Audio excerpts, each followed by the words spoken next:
ভিতরে জায়গা নেই, দরজা ঝুলে থাকারও উপায় নেই। শেষ ভরসা তাই ট্রেনের উত্তপ্ত ছাদ।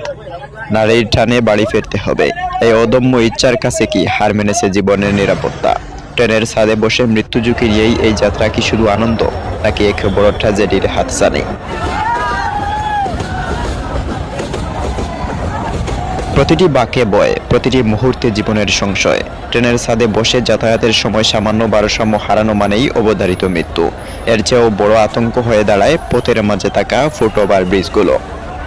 সামান্য অসাবধানতার ব্রিজের সাথে ধাক্কা লেগে মুহূর্তে ঘটে যেতে পারে বড় ধরনের দুর্ঘটনা। তবুও যেন কারো হুঁশ নেই। শুধু ব্যক্তিগত ঝুঁকিই নয়, অতিরিক্ত ওজনের কারণে বাড়ছে যান্ত্রিক দুর্ঘটনার সংখ্যাও।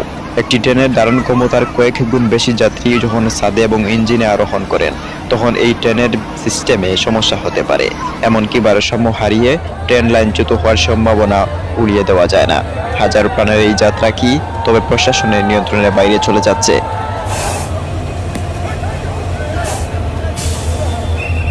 কেন মানুষ এভাবে ঝুঁকি নেয়? উত্তর একটাই, প্রিয়জনদের সাথে ঈদ আনন্দে দেখা করার আকুতি।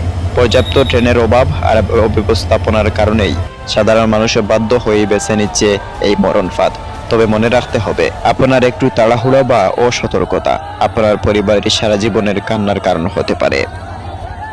রেল কর্তৃপক্ষকে আরও কঠোর হতে হবে এবং আমাদের সাধারণ যাত্রীদের হতে হবে সচেতন।